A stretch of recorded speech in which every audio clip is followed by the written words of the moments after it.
राजस्थान के तपते रेगिस्तान में एक गांव था, दोरणपुर, जहां चंद्रपाल अपनी छोटी बहन सोना के साथ रहता था। वो ऊंटों की सवारी करवाकर पर्यटकों को दूर दराज के किलों में घुमाने ले जाता था। एक दिन रेगिस्तान के बीचों बीच उसे एक पुराना टूटा हुआ शीशा मिला, जिस पर छाया की रानी लिखा हुआ था। जैसे ही उसने आईने पर हाथ फेरा, एक काली धुएं की लहरें उठी और वहां एक सुंदर सी स्त्री प्रकट हुई, लेकिन उसका शरीर केवल आधा था। उसके लंबे काले बाल, सुंदर चेहरा और आंखें चमक रही थीं। चंद्रपाल ने देखा तो वो डर गया।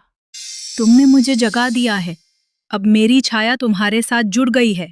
जिस दिन सूरज की पहली किरण तुम्हें छुएगी, तुम भी मेरी तरह एक छाया बन जाओगे। चंद्रपाल घबरा गया।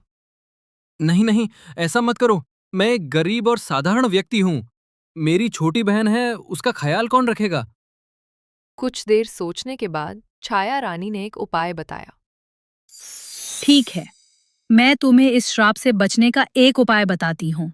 अगर तुम रेगिस्तान के अंत में छिपे जलकूप से पवित्र जल लाकर मेरे असली रूप पर डालो तो मैं मुक्त हो जाऊंगी और तुम्हारा श्राप भी टूट जाएगा। लेकिन उस जलकूप की रक्षा एक सर्पदेव करता है।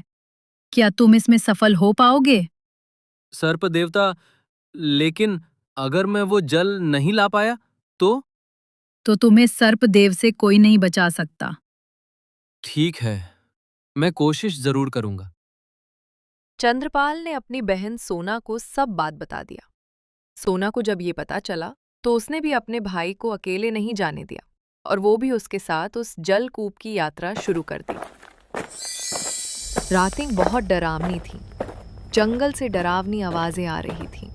छाया रानी की परछाई उनके पीछे मंडराती रहती। अरे सोना, सोना कहाँ गई? चंद्रपाल ने देखा तो सोना दिखाई नहीं दे रही थी। वो डर गया और चारों तरफ उसे ढूंढने लगा।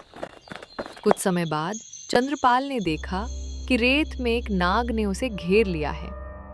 अगर तुम अपनी बहन को बचाना चाहते हो तो अपनी जान की परवाह छोड़ दो और सच बोलो। क्या तुमने छाया रानी को स्वार्थ में जगाया था या किसी मजबूरी में? चंद्रपाल ने आंसू बहाते हुए कहा। मैंने सोचा था कि आईना कोई खजाना होगा ताकि मैं सोना की पढ़ाई के लिए कुछ कर सकूं। मुझे नहीं पता था कि वो श्रापित आईना है। नागदेव ने उसकी सच्चाई और बहादुरी देखकर उसे क्षमा किया और जलकूप से एक कलश जल उसे दिया। तुमने सच बोलकर और अपनी गलती स्वीकार कर यह पवित्र जल प्राप्त कर लिया है। जाओ और श्राप से मुक्ति पाओ। चंद्रपाल और सोना ने वो जल लिया और छाया रानी के पास चल दिए। जब चंद्रपाल ने वो जल छाया रानी पर डाला तो उसकी आधी डरावनी छाया शांत हो गई और वो एक सुंदर स्त्री में बदल गई।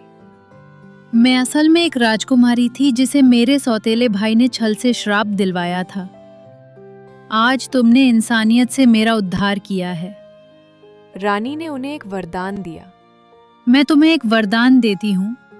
अब तुम्हारे गांव में कभी पानी की कमी नहीं होगी। उसके बाद रानी एक सुनहरी रोशनी में विलीन हो गई। अगले दिन धोरनपुर गांव में एक जल धारा फूट पड़ी।